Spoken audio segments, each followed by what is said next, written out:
Of course, there was also some laws in this trial. When we saw the judge at some point came in and played the audio of Adebayo in open court, that was the lowest, I would argue. Because the demand of this job is one that you must muster courage. It was like showing that he was listening to this guy, and the effect of what he's saying was getting on him. So there was no excuse for him to have come that far. In fact, he gave this guy a platform bigger than he could have gotten by playing his audio in open court. So the man that speaks on behalf of the party, this is what he said. And you listen to it, because he's saying he's speaking on your behalf. So listen to it.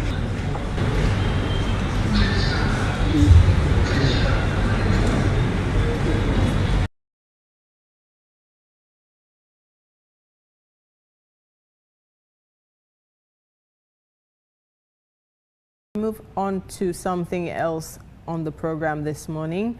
We're discussing the judgment of High Court Judge Honorable Justice Adrian Fisher, who on Thursday dissolved the APC National Executive. He granted an injunction against the National Executive, which prevents them from holding themselves out as executive members. He also ordered an interim committee to be set up. The judge also ordered the National Secretary General, Ambassador Usman Fodeyansane, to vacate office within 14 days and to further provide handover notes to the interim committee. So to discuss the outcome this morning, we have in the studio Rashid, who is a lawyer and the Executive Director of Legal Link. And we also have Minkailu Kuruma, who is a member of the APC National Reformation Movement. Good morning to you both. Thank you for joining us in the studio. Thanks for having me. I'm grateful.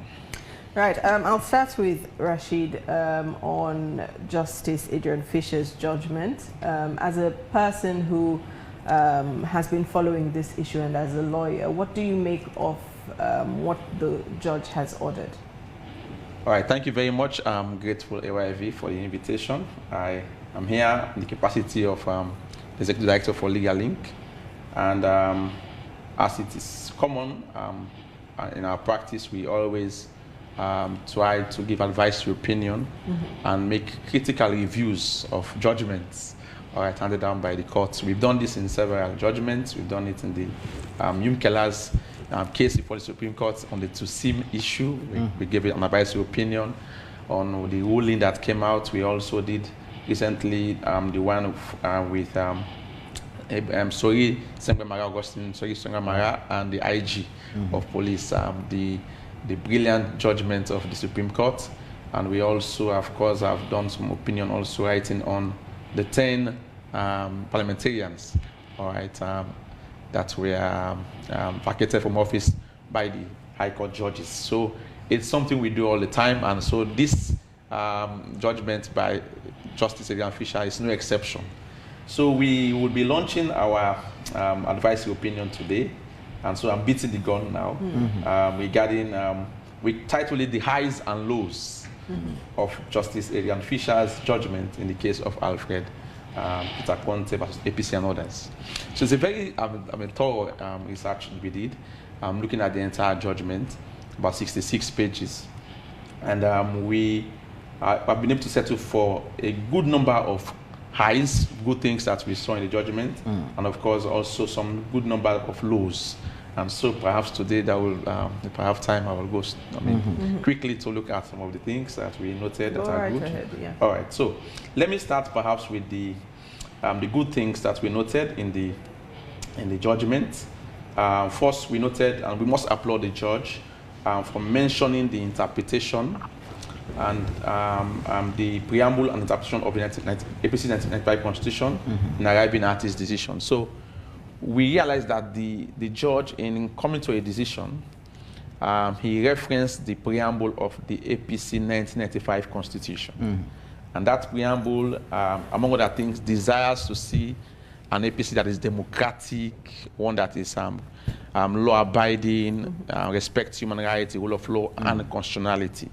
So we salute him for that, because in a way, it helped him to come to a conclusion that indeed whatever the APC leadership or executive or members should do in their party must be in tandem with their preamble, because the preamble sets the stage. It aspires for a party that respects the rule of law and democracy in all respects. So we are commending for that. And in fact, he went on to cite Article 3 of the Constitution of the APC 1995 Constitution that gives the philosophy and objective of the party.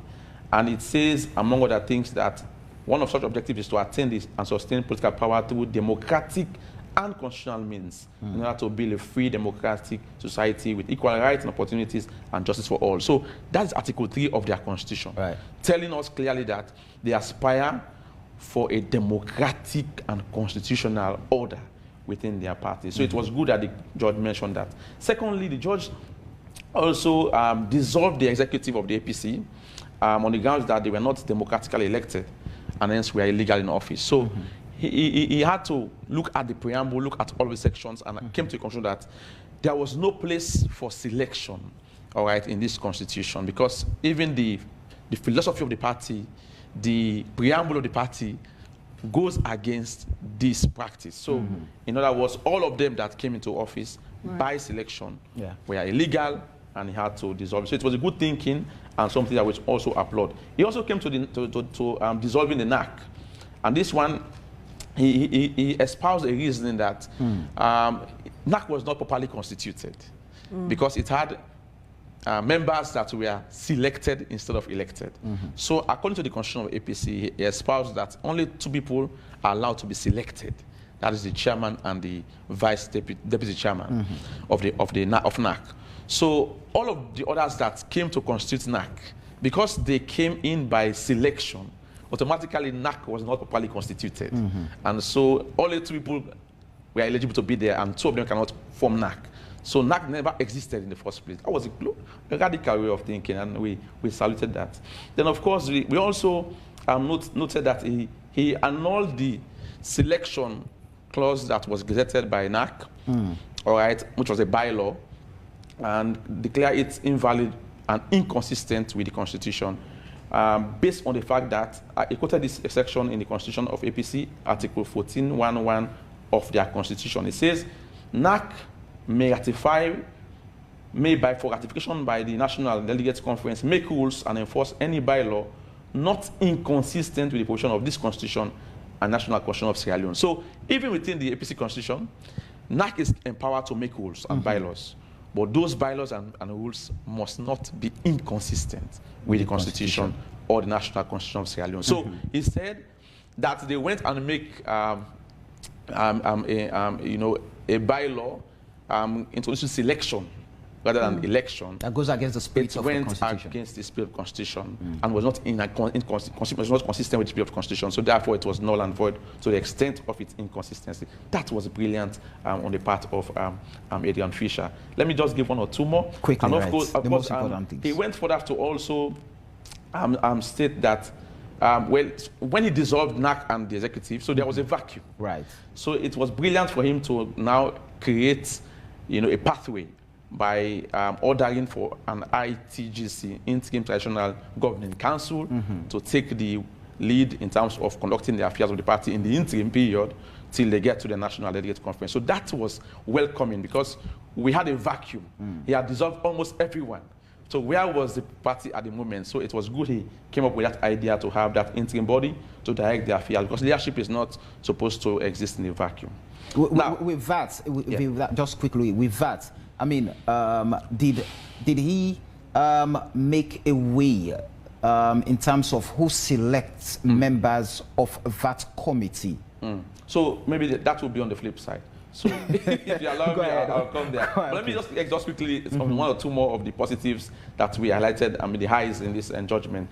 Of course, also, he skillfully, saved the new constitution. That was brilliant, in terms of our analysis, because he had every reason to have even quashed this new constitution.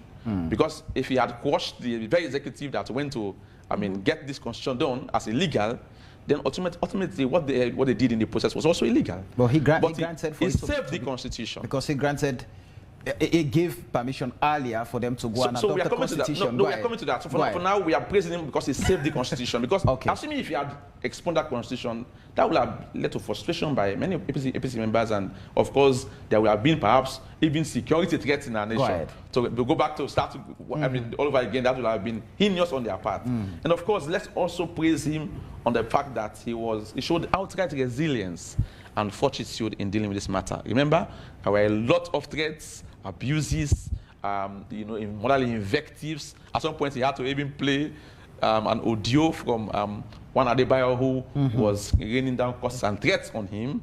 And that in itself, for him to eventually conclude this judgment, is something which we should commend him. The judge must know that these things can happen in a trial, and he must have the courage and muster, the zest to continue to uphold justice in all fairness. And then also we must commend him on the fact that the biggest perhaps praise we may give to him in this judgment is that he had brought back power to the people in the APC in terms of determining who will lead them or who their leaders will be going forward. Remember, it was perhaps a decision of the few, all right, determining who will have constituency, this chairmanship, because election was the order of the day. And so that he now eroded selection and embraced democratic process and election, that in itself has brought power back to the people of the APC, and something that we should commend going forward. And lastly, perhaps, is the fact that he delivered his judgment within the requisite time as provided for under the Constitution. Remember, the truth is this: the case actually ended on the 28th of March 2022. That was when the case actually ended, because that was the time the APC lawyers for the defendant filed in their affidavit of compliance. So you should count from that day 3 months, because the Constitution says he must finish the judgment 3 months after the close of proceedings. But he did that in 1 month, the 28th of April.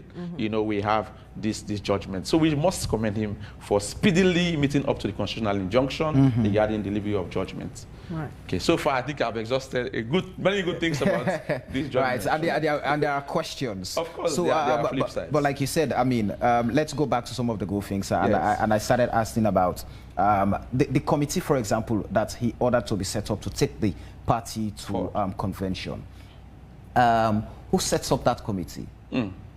Who are those who he has asked to vacate office? Are they the ones that will be setting up the committee, or is it the court that will? So, what is the judgment? So when we now look at the laws of this judgment, that was one of our strongest indictments, because it may appear as the ratio decidendi. So in law, it's called the reason for deciding. The crux of this matter was to introduce democracy, elections above nominations and consultations in the APC party and its affairs. That was the underlying principle that the judge wanted to sell out in this judgment. Now, in creating the interim arrangement, it's like we start seeing again the judge coming back with something he had decried, over the APC. And that to us was the biggest irony, dramatic irony. Because in forming this committee, we noted that in his judgment, the judge said Alfred Conteh should nominate 9 members of this committee, including the chairman.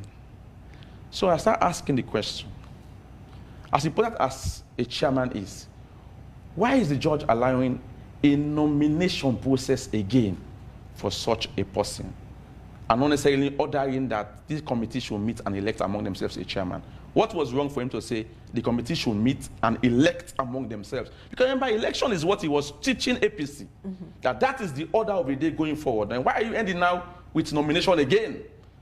Even in the interim, I will argue, you ought to have shown democracy, because that is the ground, that is the principle, the overarching principle that you are telling the APC to embrace going forward.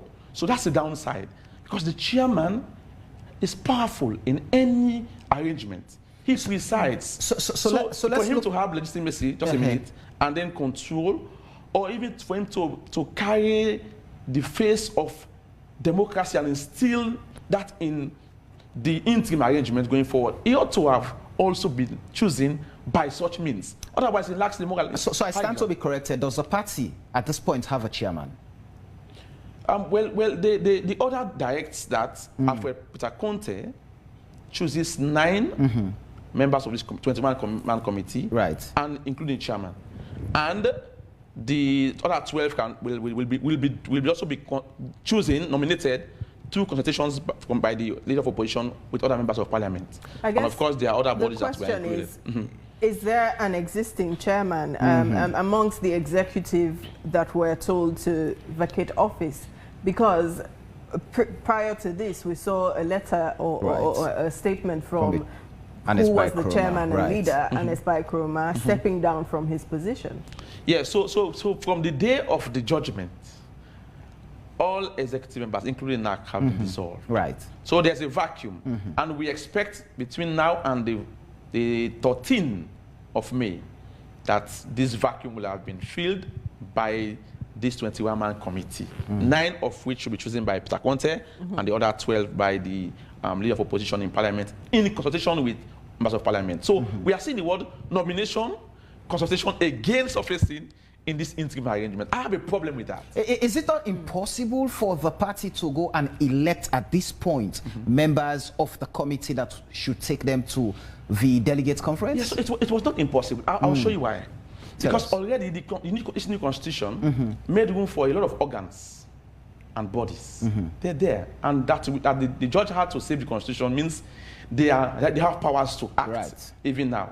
So nothing but those bodies are not in existence as we speak. No, nothing was wrong. Nothing was wrong for the judge to order that these bodies. In fact, he did that. In fact, he did eventually. In 21-man committee, showed that some of these bodies should send in representatives. One from the women's wing, one from the youth wing, and the like. But nothing was wrong to say that these bodies should send in representatives via democratic means to this, including members of parliament, to this 21-man committee. Can the nomination not be done democratically? Yeah, so when you say nomination, it presupposes... Because consultation in itself is a democratic process. Yeah, but it presupposes that perhaps a ballot box was not displayed. Because you see, the judge emphasized that there should be a ballot box process, a place where everybody is given the opportunity and some counting, tallying done. That's when we now call it democratic election. So that's what is saying here. So nothing was wrong to say, okay, the women's wing send 2 representatives by democratic means to this committee. So it was them now to just come among themselves. So you just have problems with the terms, nomination or consultation. No, it's not the problem. What's the problem? It's actually the main crux of this judgment. No, what I'm saying in the context, for example, what you're saying, for example, in my understanding, the court has ordered that all 4 of us working for AYV should present a name to the court for representation. To nominate one person. To nominate, yes. And we all come here through consultation of nomination, and all 4 of us are here now. We've agreed, okay, let's send Antonia. Is that not democracy? Yeah, so when you say nomination, it doesn't go the extent to creating a level playing field. That is the danger. And that's what he advised that was wrong in the APC at the time. So election, if you said via a democratic means, that will have presupposes that at least some kind of election process will have been done. You know, people contest, and then they get to whoever emerges as the victor to represent them in the. You see, he was trying to pass on a very strong message of the essence of the preamble and the philosophy of the party, and to embrace democracy going forward. So even in this interim arrangement, I will argue, he should have imposed a requirement of democracy and elections, so that from the word go, the party carries the philosophy even to the new era and their delegate conference. All right, that's just one. I know. We'll come to that. Let's welcome Minkailu Kurma. You know, Minkailu, you're one of those who actually championed the fight for democracy to be restored in the APC. And at some point, you were one of those who took the party to court to just ensure that the reforms you were calling for, are achieved. Now we've seen the court has handed down its judgment, and Rashid has gone through some of the things highlighted or ordered by the court. Now, what do you make of the judgment? Thank you very much, Samuel. You see, the judgment came with a mixed feeling, I must confess. You know, a lot of people, we are disappointed for certain reasons, but I tell you, the APC is not devastated. The judgment is timely. We must commend Justice Fisher, as Rashid rightly stated. You know, some people, we are not expecting the judgment to have been handed down this very early. We spoke about Article 22 or so, or the preamble of the APC. Now, it is in line with Section 35(2) of the Constitution. And that has been the basis of the NRM's argument, the 1991 Constitution. Right. Those were references that were drawn by the justice when handing down the judgment. You know, it has been our advocacy that whatever is being done by the All People's Congress as a party must be in line with the 1991 Constitution of the country, especially Section 35(2). That has been the basis of our arguments when we commenced the advocacy for reforms in the APC some 4 years ago. And we did remarkably well to ensure we compelled the leadership to come to the round table with us. We have always maintained that we want to see a befitting and dignified exit be granted to the leadership. We are not anticipating such a dissolution as has been done by Justice Fisher.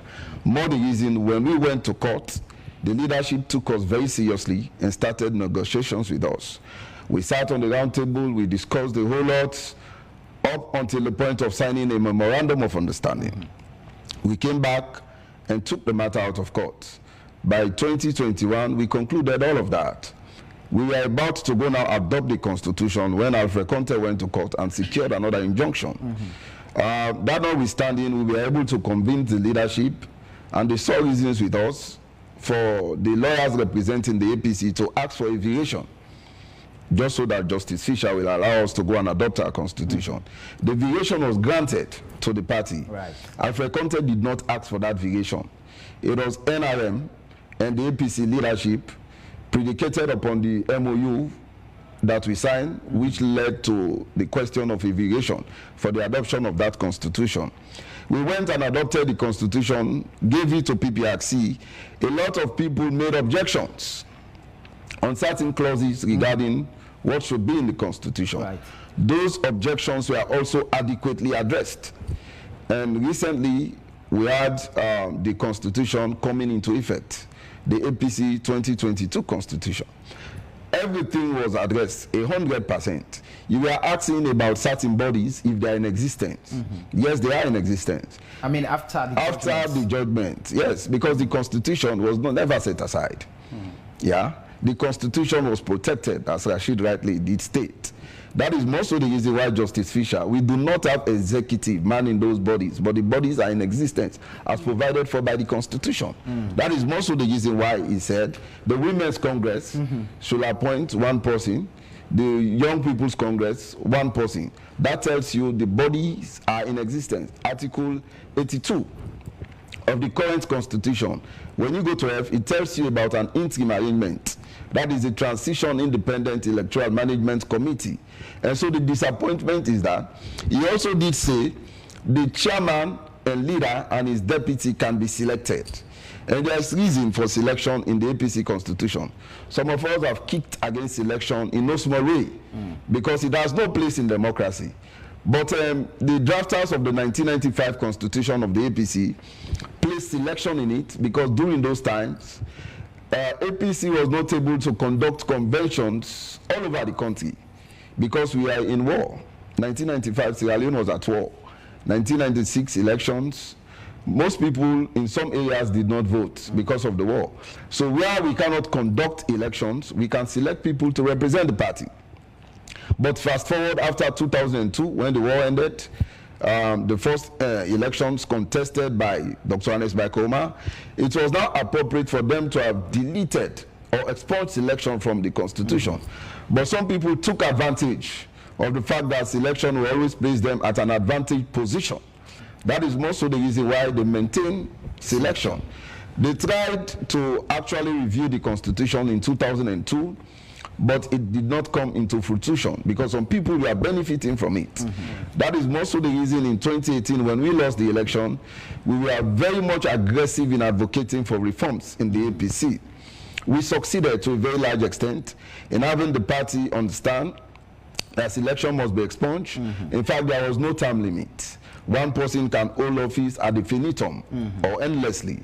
Some people have served for 18, 20 years. We came strongly and said there should be term limit. There's no term limit. If I am elected for 3 years, I can be re-elected, but after 2 terms, the total number of 6, I will not be eligible any longer to run.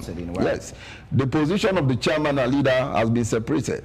That is, one person cannot become so powerful to the extent of becoming a dictator, because when you concentrate power in the hands of just a single individual and becomes very powerful, there's a tendency for that person to be a dictator.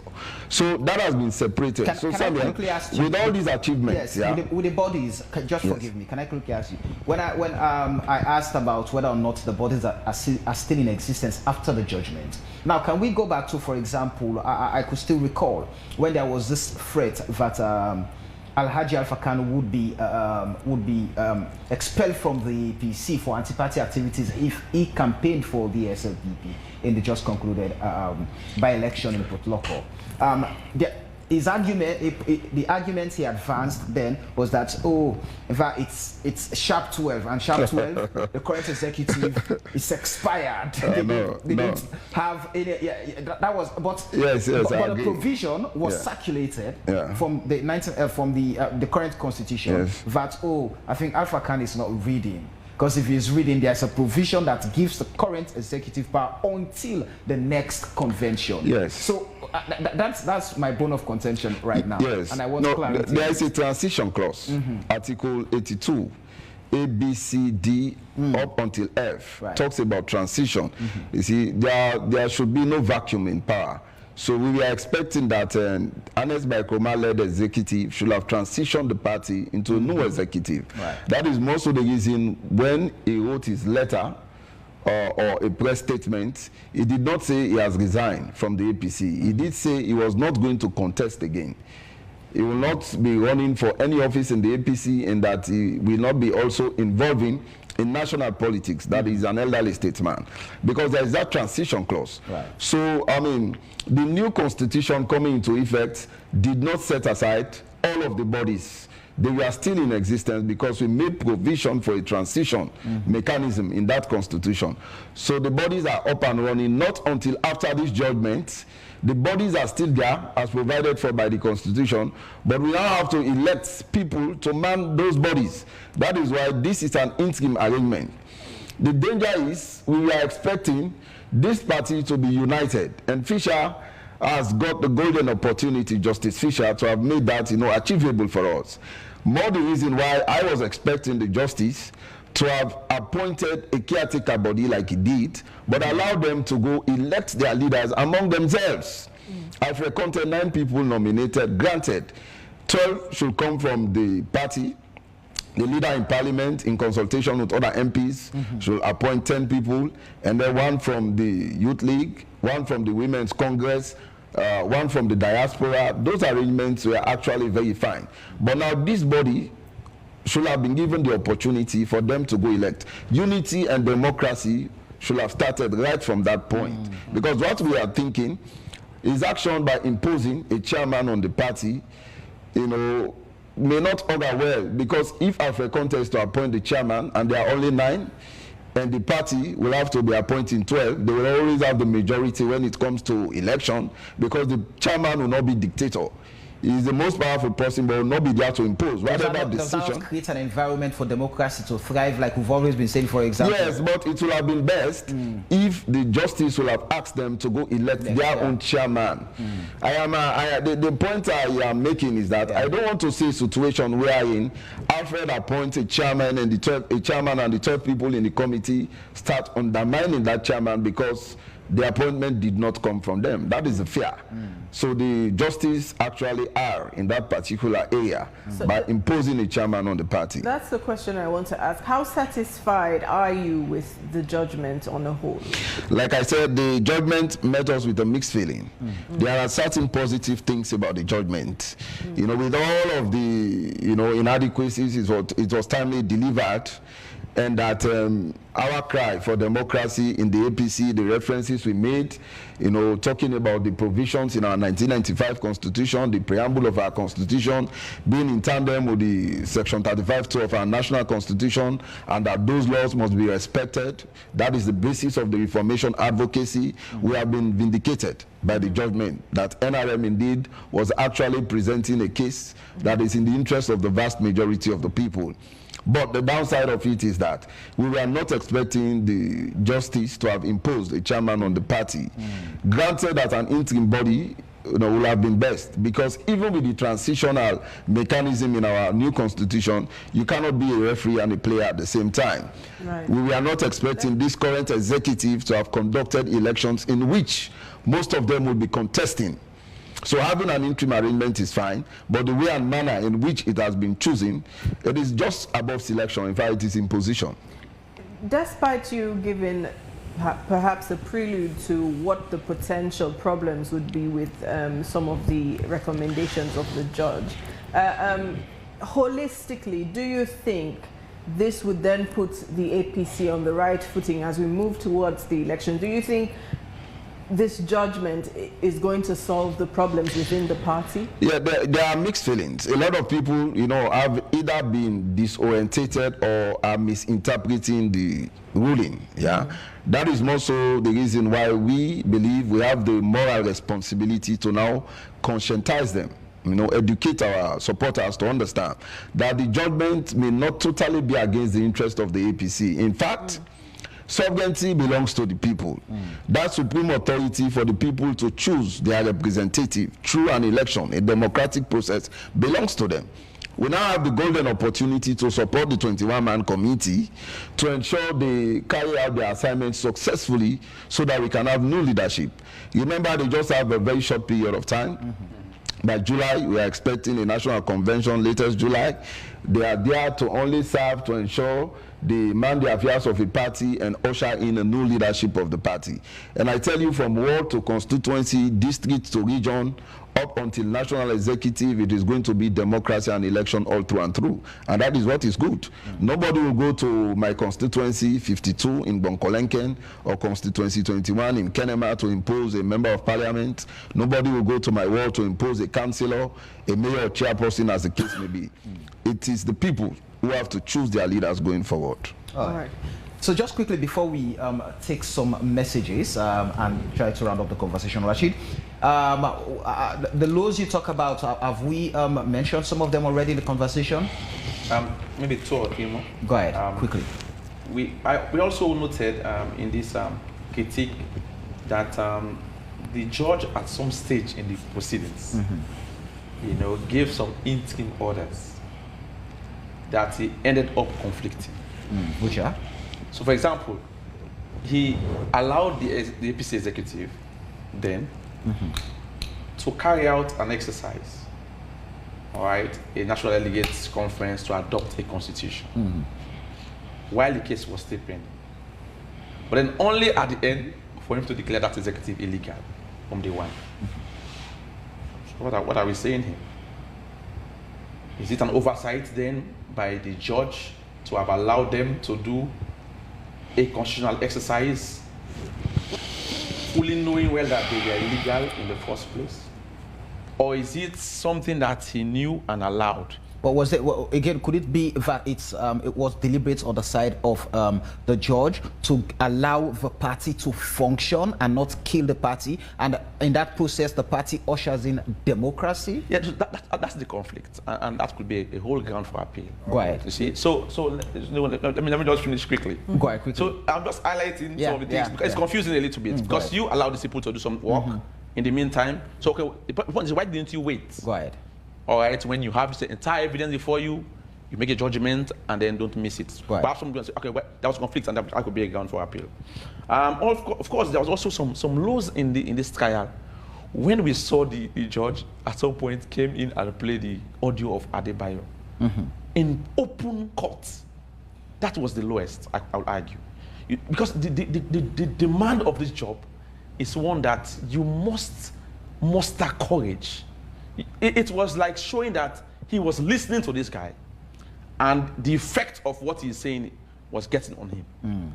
So there was no excuse for him to have come that far. In fact, he gave this guy a platform bigger than he could have gotten by playing his audio in open court. Right. We condemn that, and we believe no judge should ever do that anymore. All right. Then, of course, our last critique has to do with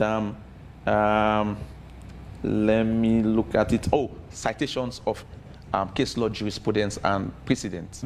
So we look at the judgment. It was like 90% of the judge's opinion and thinking. We believe that's not a plausible way of writing judgment. You must endeavor to research on case law authorities, judicial precedents, and then that should now influence your conclusion and thinking. But all the time, in my view, in my opinion, these cases must be well researched. I'm sure there are precedents out there. Because I was just going to ask if there are many, precedents out there for them to have that is the work, some research. That is the work of the judge. That is the work of the judge in writing your judgment. Because the whole issue of judicial precedent rests on stare decisis, let it stand. So when you get the appropriate precedent, you now apply it to the case before you. All right. It convinces Perhaps everyone. this is one for the next judge. Yes. So going forward, we are appealing that we see more of case law precedent. And like, on the whole, it was a brilliant judgment. Right. And I'm sure, like he rightly said, if APC could just look at it from the positives then move on. seize its advantage of it, it will definitely take them to a democratic I wanted to come in. Yes, Quickly. Rashid did raise a point that the judge allowed the APC executive to go and adopt the constitution. Yes. When he was fully aware that by the evidence before him they were illegal, only to come and declare them illegal after. Then, yes. But then let me play the devil's advocate here. It was not the judge that imposed on us. It was the APC executive via an MOU that was signed. NRM and the APC executive. We presented the MOU to tell the judge that we were willing to democratize the party and that let him vary the injunction even in his obita dicta, other things being said in court on that day I was there, that it is premature for me to determine the legitimacy of the executive at this point. Right. Because the lawyers are still presenting their argument. But if you have asked that you want to go and adopt your constitution, and you are here because of democracy and it is in the interest of the masses of the APC, I will allow you to go. So I don't want to blame him for that. Yeah. All right, quickly, let's run through a few messages. Alimami 60s Conteh is saying it is not for the judge to tell the APC how to run their party, but to abide by their constitution and that of the national constitution. Abdul Rahman Bangura is saying, Lawyer Rashid, you hit the nail. How can you criticize selection and you ordered another nomination process? Oh, Salon. All right, decision about the illegality of the previous executive should only be considered after the court's ruling. That is from Fofana Mohammed AB. And the final message I'll take because of time is from Alimami 60s again. Remember, Council, this judgment is well researched and the judge is an expert on e-law. Rashid, you can be more educated than the judge, and the Constitution of Sierra Leone does allow the judge to exercise his discretion. All right, we'll have to hold the messages there as we round up the conversation before we join our sports correspondent. So as we now round up the conversation, Minkailu, what's the way forward? How then do members of the APC would take this judgment and plan ahead with the coming in of the interim committee? I mean, to, at the end of the day, not water down what you guys have fought for over time, the reforms, the democracy you think now that has been restored. Yes, before coming to that, let me mention this. I also agree with Lawyer Rashid that playing Adebayo's audio in an open court was also very wrong, because a critical mind would say the judge has already prejudiced what he was going to conclude with by just playing that audio and reprimanding certain people in court. Now, this judgment met us with a mixed feeling. The majority of the people in the party are completely out of touch. It is our responsibility now, as leaders of the party in our own various rights, to educate them. This is a judgment that we must not discard. We must not even attempt of beginning to think to appeal. It will not be in the interest of the APC. We must accept this as a challenge that is surmountable, and that we must rally behind the 21-man committee. They are just going to be there for a very short period of time. We do not have time. We have about 13 months or so to elections. Winning an election is not only going to happen on polling day. We have a lot to do. But the good news is the stakeholders of the party have started meeting. Very soon, the leader of the party in parliament shall communicate to the membership and the general public on the next step, because he's going to nominate 8 people in consultation with his colleagues in parliament. We expect Alfred Conteh to do the same, because time is not in our favor, and every APC person must not undermine the work of the 21-man committee as ordered by the court. We are expected to support them so that they can deliver on their mandate and usher the APC a new leadership going forward. That is what we expect. Well, thank you so much for talking to us this morning, and thank you to Rashid as well.